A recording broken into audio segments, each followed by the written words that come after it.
Hello, and welcome back to another episode of The Practice Odyssey. My name's Alex. And I'm Jen. And if you're new here, The Practice Odyssey is your place to come whenever you would like to learn a little bit more about different flute methodologies or just your practicing. Every 2 weeks, we take some new book or some new app or something like that, and we break it down, practice it exclusively, and report back to you, our listeners, how it improved our life, if it destroyed us, or, all the area in between, too. So, Jen, what are we doing today? Well, we've hit the review. We've hit the review of the massive omnibus of Trevor Wye's practice book for the flute. And we're looking back. We're reminiscing on the highs and the lows of this past 3 months or plus, 3 months plus of going through. It's been a hot minute for sure. It's been, wow. That's it exactly. It's been a long time coming, this review, and we're here. Yes. And we're gonna chat about how we found it. I know. I feel like we've really achieved something. It's a big. I mean, omnibus is the right word for it. It cannot be called anything less. So Trevor Wye is the author of all the books that we've been studying over the past season. And Season of Why. If you're interested in knowing in detail about Trevor Wye, you can find a full biography of him in episode 1 of the season. And the book on tone, that's where we've done the full biography. But we figured it might get a bit repetitive if we kept giving the same biography over and over again throughout the season. So we've reverted to finding fun facts about Trevor Wye and sharing one, which we find every episode. So the final one for the review is going to be apparently at the NFA Flute Convention. Not only appeared on the Flute d'Amour, which is a very rare flute, not many people have one of those or play on them. He apparently ended the concert by playing a solo on the mandolin. So there you go. Trevor Wye, a man of many talents, many varied talents and skills. Not only proficient on all the flutes, including the Flute d'Amour, but also apparently the mandolin. There you go. Yeah, so reviewing. We're going to have a look back on what we've been doing. So I guess we'll start at the beginning. So it's tone. That's right. What is tone? So first question, what did you like the most? What was the highlight? I think with the tone, the standout was, for me, the fact that it was... So you could have literally picked up the flute that week and you would find exercises which you could do to develop your tone all the way up to university level, college level, and you can find stuff there to help you to continue to develop your tone. Because let's face it, the tone is a really tricky thing on the flute to make the sound beautiful and homogeneous and expressive. It's a lifelong pursuit, isn't it? So I really like this tone book in terms of the fact that you could be a beginner all the way up to university, and there was so much which would apply to your practice through this book. And in particular, I think this was the most expansive description of the idea of practicing things like tone color, creating different colors on the flute that I've ever seen. Anyway, but that was my impression of tone, and that's what stuck with me. Alex, how about you? Yes, I would say what stuck with me the most, I don't know, I actually went a slightly different route with it in sections. And for me, the way he approaches the middle register is such an easy and melodic way to work on the clarity between going from the kind of low register up to the notes that are in that nice middle register, which have a bit more, not fuzz, but they are a little more difficult to create clearly because of the way that the fingerings are and the way that the flute is constructed. And how he approaches it, I find, is really good and useful, just like you were saying, for not only beginners, but also for advanced players. So I really love his middle register work and how he approached the lower register. Yeah, where he kind of introduces the melody. So yeah, I think that would be the highlight for me, was the middle register work on tone. So that was my highlight. Jen, what was your low light? I don't know. I can't remember really any major low parts of this book which have stuck with me. I think if anything, it comes back to how I feel as the omnibus as a whole. In that the omnibus as a whole, it works the best as a collection. And I think because you can buy the books individually, because of the referencing to other sections of the omnibus is very frequent, and a lot of extra explanation of sections and ideas gets explained in other books, and he kind of, instead of repeating himself, which is fair enough, he makes you refer to the relevant section in the other book.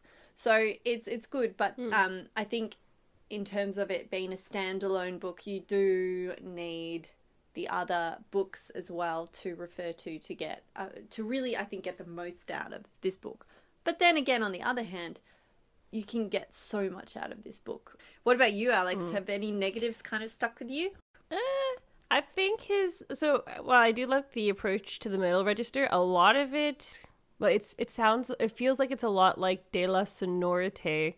And and he references a lot of other books often in his work, so I'm not certain why he didn't reference that here for these sections. Like, oh, if you would like to work on this, you can go to like De La Sonorité. Maybe because the exercises were so simple in their nature. I mean, it's kind of like you can't really copyright a chromatic scale just down. But the first place we saw that was in like Marcel Moïse's De La Sonorité. So But it's interesting. Go ahead. Oh, I was just thinking, because there was that one of our fun facts was the reason why he started writing these books was because he was next to a student who was practicing from Moises de la Sonorité but was doing it wrong. He was practicing very inefficiently and in a way which wasn't improving his playing. Yes. So in some ways I can kind of see, if this was the first book that he wrote, I don't know if this is the first book of the omnibus that he wrote, I'm not surprised. It kind of comes across more as, this is how you practice Moise de la Sonorité. You know what? Welcome. That's so true. And Jen. Yeah. Yeah. That's the end of it. That's totally how it comes across, because he puts in, whereas I think like with the De La Sonorité, for people who, you can reference back, we did an episode on that, I think in season 1 or 2. He does do an explanation, Mr. Moïse, about each section, but it's a lot less than what it is here. Like where he would kind of do like an overview at the beginning of each section, and then while you were playing, it was basically just the music. Whereas here with Trevor Y, there's like blurbs quite often before any tricky section or something where you might have to slightly adjust. He's like, keep this in mind, or make sure to repeat this, but like do it with a diminuendo, because if you just keep repeating it here, you're not really going to improve. And so, yeah. Okay, well, I take back my minus now. That was an excellent point. And I have nothing, maybe the same point you made, that, really to get the most out of this book, it would be handy to have the entire omnibus. If you only have tone, of course, there's a plethora of information you can still use, but does he reference that mysterious book which we've never actually bought? Yes, that one that I want to order, but it's like, and I'm already over my book quota for the month.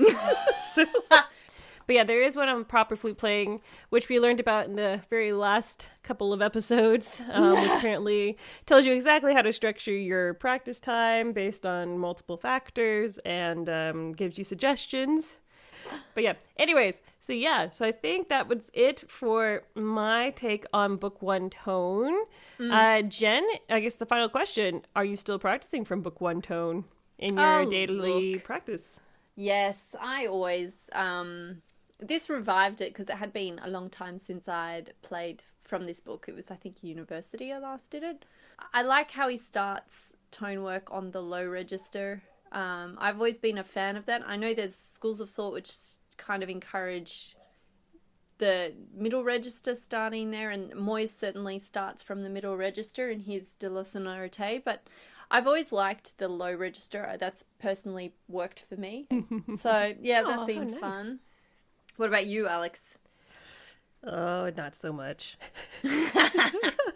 I would say the advanced tone color I've pulled out a few times because that's really nice. I that's find, really fun. and they're really some of his exercises on flexibility I've also found really helpful. Yeah, but often, like I see them. I think for me, like a lot of his ideas were like first time new, I would probably practice them. But I did use this a lot. Yeah, like studying and growing up, and so now I'm always looking. Like for example, his low register tone. He's got a few lyrical ones or like 8-bar phrases of famous lyrical moments in music. Yeah, the one from the Carnival of the Animals. Yes, but the aquarium. Yep. The aquarium, thank you. But for me, it's I just want to, like, if I start that, I want to hop right over to Les Soufflets Les Sons because he also does that over there. And then it's, but they cycle through a few more keys as well. So then I can incorporate like a full register practice, kind of developing my tone instead of just focusing on one. Okay, yeah. Anyways, okay. So I think that wraps up book 1, tone. Jen, what was book number 2? We had technique. And how did you find this, Alex? What's your memory of this? I remember enjoying it whenever we had it, especially his approach, I think, to trills and sequences to a certain degree. But I think my favorite is still going to be the Machiavellian exercises. They're just, they're so much fun and just a great way to get your fingers warmed up because, like, your brain cannot sleep. So when I say my fingers, I mean the part of my brain that's like activating my fingers. Of course, there's you can't too, coast but through it. Yeah. No, you really have to be awake for that. Yeah, so I would say the Machiavellian exercises were my favorite thing from book tone technique that really stand out as like a highlight for the book. How about you, Jen? What was highlight of book 2 technique for you? I really liked with technique. I liked the very low register exercises. Oh, right. And like the very first few pages when he does the bit with the foot joint. Exactly. That bit, so I'd forgotten, again, I practiced this a lot during college, but I'd kind of forgotten about it. And anyway, I was like, the 2 weeks when we did that, I was doing them every day. And I was like, oh my gosh, all of my low register technique is feeling a lot easier and a lot more in shape now. So that was my big highlight of that one. I did really enjoy that. Least favorite thing about technique? The least favorite thing about the technique, I mean, nothing really stood out. He's aimed this as the kind of introduction to technique book, and and the technique only really, he gives you exercises only really for either steps or semitones or thirds, as in the Machiavellian, but none of the kind of bigger patterns which you have to play, say in Daphnis and Chloe, where you got all the fourths and the fifths, which you have to like oscillate pretty quick between.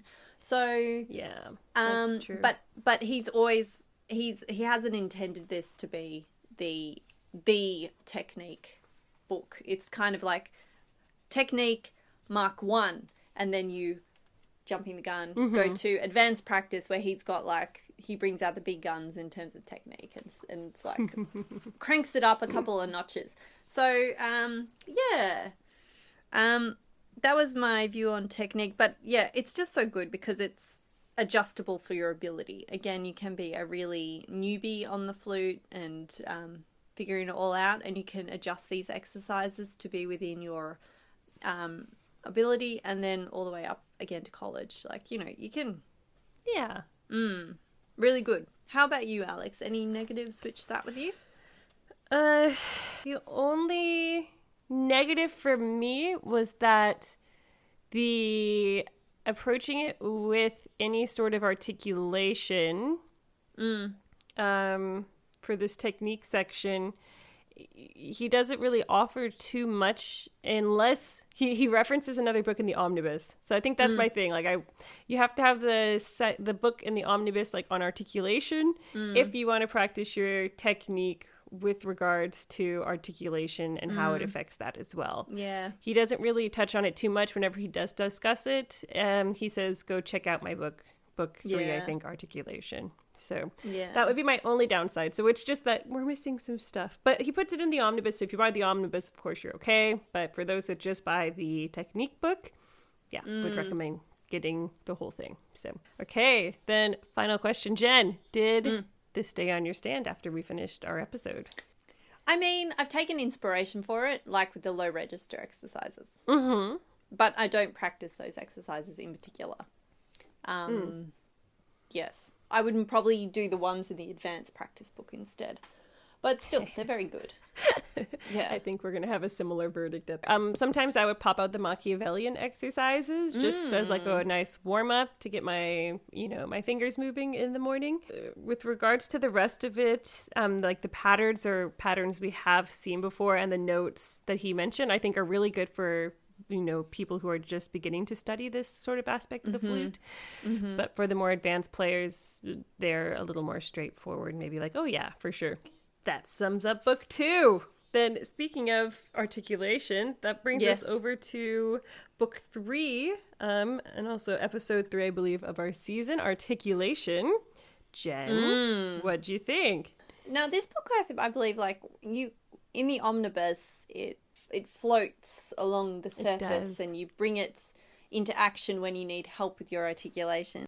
What I loved about the articulation was it was a very methodical approach to how to develop your articulation and how to make it faster and cleaner, which I really liked. But the thing which I really remember about the articulation book was his little problem-solving boxes. And he basically outlined all of the most common problems people had with articulation and practice suggestions on how to improve and fix them. And so many of them are so good. And in fact, not just for yourself, but also, as you said so often, Alex, we're teaching and explaining it to students because it is such a great and very clear way of talking about articulation and introducing double tonguing and triple tonguing. And yeah, that's my big takeaway from the articulation book. What about you? My favorite, if I had to pick a favorite, would probably be kind of like how he approaches, like the amount of various sequences he includes and how to approach each area of like single tonguing, double tonguing, triple tonguing. Is like great, especially if you're teaching and you need it for students who are just beginning. It's a great book for getting them started down like the right path and not only focusing on the placement of the tongue, but also like where the emphasis needs to go, like which part of the phrase, like he discusses that, like, like here, do this, you hear how these notes are the important bits, make sure that when you're tonguing, those also get emphasized. Like that's where your air is going to, because I think that sometimes gets overlooked a little bit. So I think that's what I liked about articulation. Jen, was there anything that was missing that you would have wanted more of? Maybe something that you didn't like? Like it's got the 3 standards: single tonguing, double tonguing, triple tonguing, both ways, which is great. But it doesn't go into any of the other complex forms of articulation, like, or special effects, if we will call it that, like flutter tonguing. Any negatives? Yeah, it's the same with you. Wish there was a little bit more about flutter tonguing and a couple of the other different ways to approach articulation, because it is a book solely on articulation. But other than that, I mean, there's so much other great stuff. I just want more. Okay, the next question, Jen. Do you still use book 3 articulation since we finished the episode? Is it still on your stand? I have to say, I really like how because I find one of my personal things is when I've had a break from the flute, like the first thing to go is always the speed of my single tongue articulation. So to get it back into shape, I have to say his exercises for increasing the speed of single tongue articulation are so good. I really, really like them. They work really well for me, and it's a very efficient way for me to get back into shape in terms of articulation. I think it's one of those things which comes back when I need them. What about you? Yeah. I've done a few of them still. I like how he uses it, and says to in the book, just pull it out when you need it. So for a couple of areas where I've needed a bit of help clarifying some articulation, I've gone through and read some blurbs just for fun, and they worked out. And I've definitely also used it with some students too. So because nice. Yeah, it's just so great. So I think I mentioned in the book, this would be great for students. Yep. Required reading now. Luckily, they have it in German. It's good. So. But yeah. Our fourth episode was a mammoth. We combined two of the books because we were running out of time. And we chose these deceptively small books. We were like, they're the shortest, so we'll put them together. They were huge. So breathing and scales and intonation and vibrato. We combined those two together. It was a big fortnight, let's put it that way. Alex, what are your memories of this fortnight?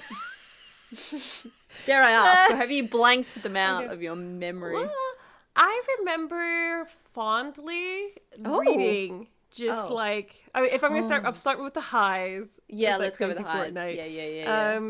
The intonation and vibrato book, it really took me by surprise because that was one book I had never used in my studies at university. For some reason, it just never came up. But maybe, I don't know if the Omnibus was out. I'm guessing it was out by then. But I had tone and articulation and advanced practice and a couple of others, but not this one or these. I just remember reading it and being like, this is such a great way to approach intonation, right? Because it's such a complicated subject. I mean, it's not really complicated. If it sounds good, it's right. If it sounds bad, it's wrong.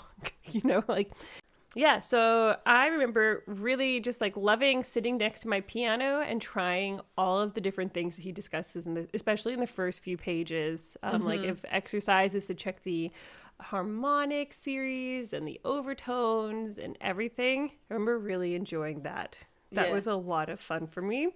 And I also remember liking his section in book 5 on breathing and musical phrasing. Even though I know I complained about it too, because he jumps right in with breathing with 4A fantasy. Yeah. Which, okay, so the piece that he talks about starting with the breathing was the one that's, it's usually if you're talking about breathing, you're breathe in, breathe out. And that's about the length of the exhale when you're first starting to talk about breathing, especially with beginner students.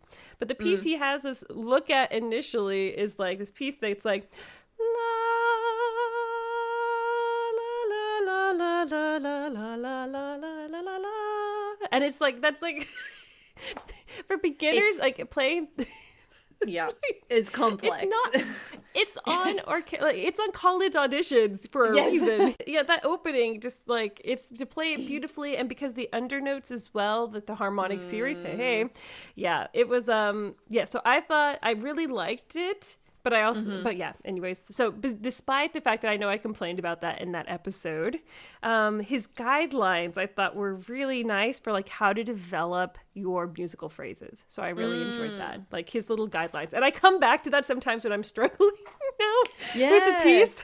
I'm okay, what is the harmony doing? Does it interfere with the breathing? Yeah. And what is the bass doing? In which direction is the melody going? And so now I always come back and I'm oh yeah, okay. And then I, put my phrases, my breaths in a little bit and go from there. So so I really liked those two sections of the book. So the breathing bit and breathing in scales, and the approach to overtones in the harmonic series in the intonation and vibrato. Those are probably my highlights from the two books. But Jen, how about you? What do you have any fond memories from the crazy fortnight? Yes, I do actually. I think we had our we each had our little kind of rabbit hole moments, and because he does give. One of the highlights of these two books is he just gives you this massive wealth of knowledge and insight into breathing, phrasing, intonation, and vibrato.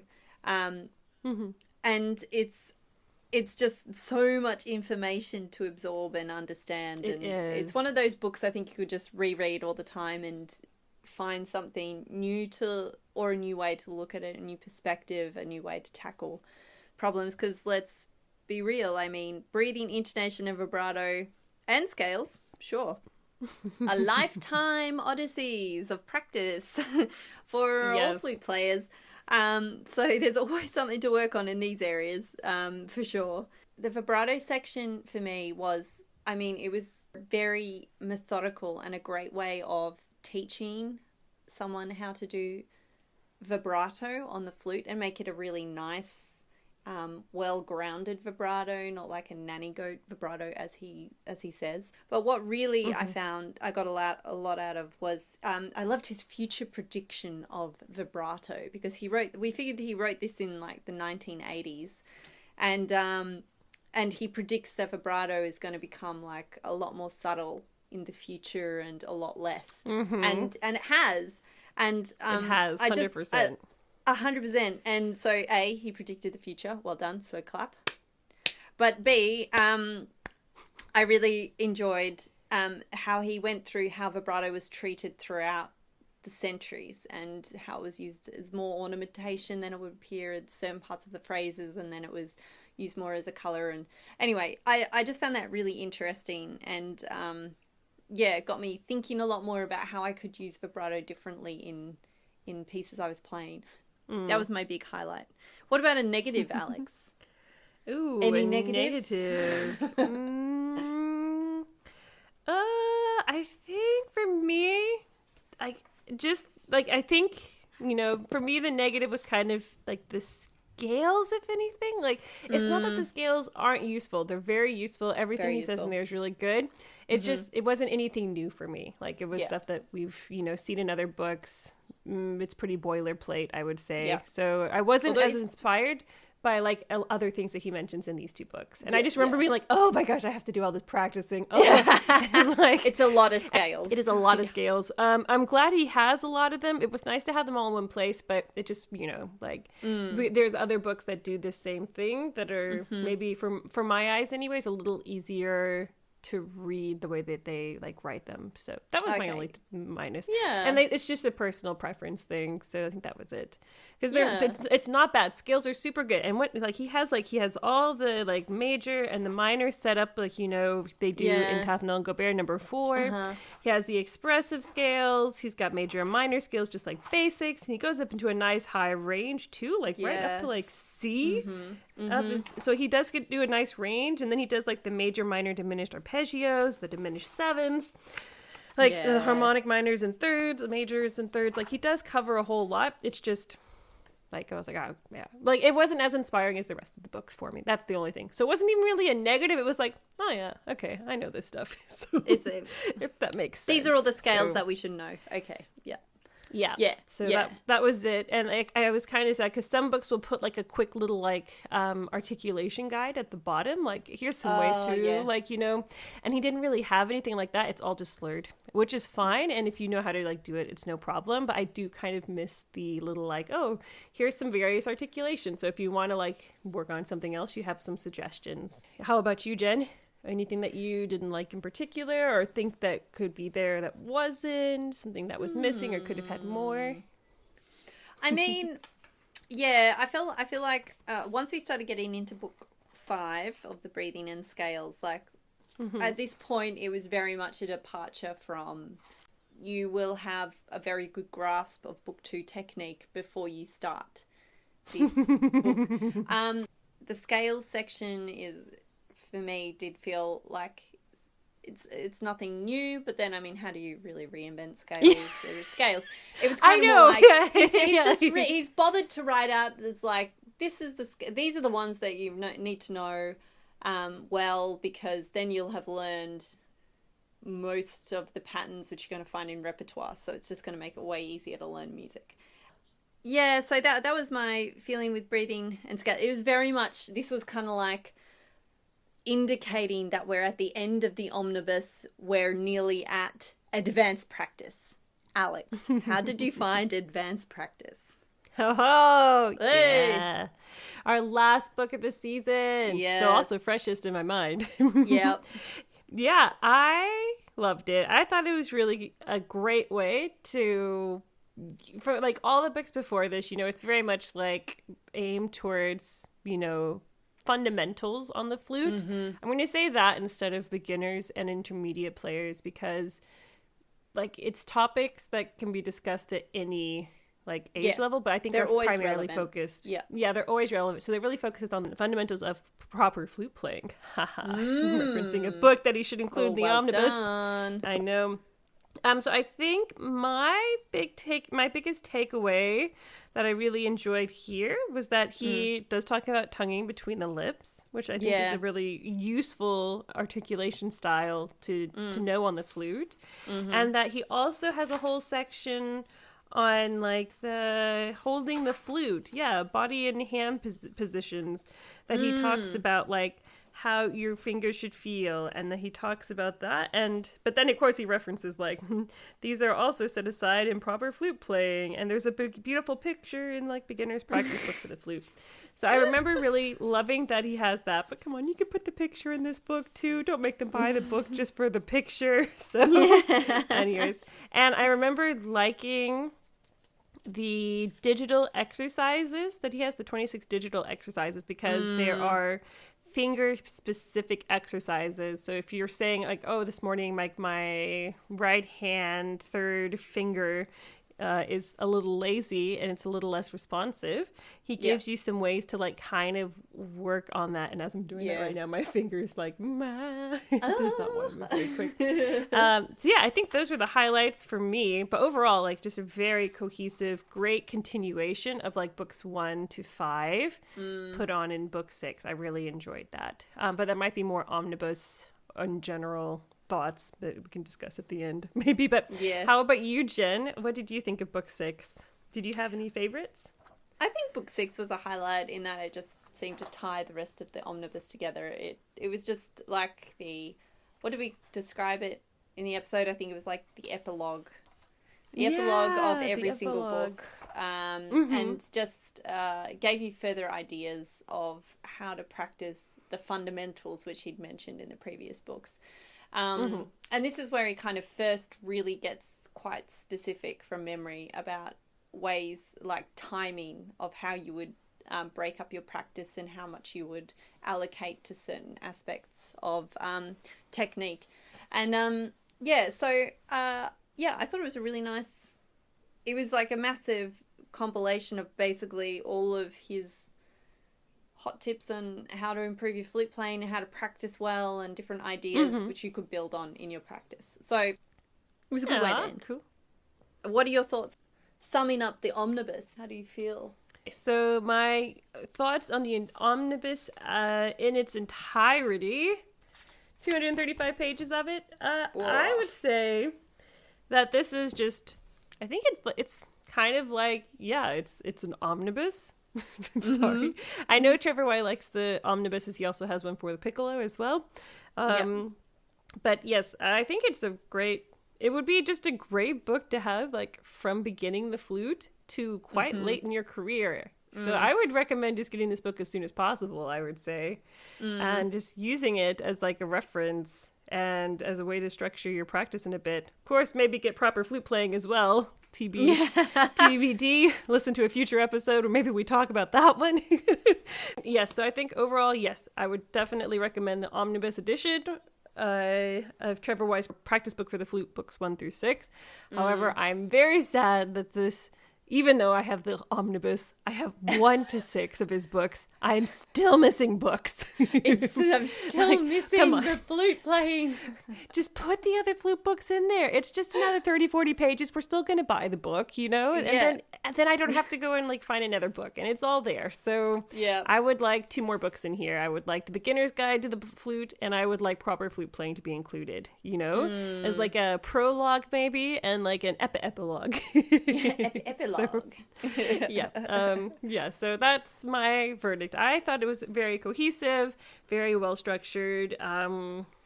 Overall, would definitely recommend this book for basically everyone, because even if you're an advanced player and you already know a lot of these techniques, everyone has to teach, and this breaks it down and saves you a lot of time teaching wise as well. So that's my verdict. What is your verdict?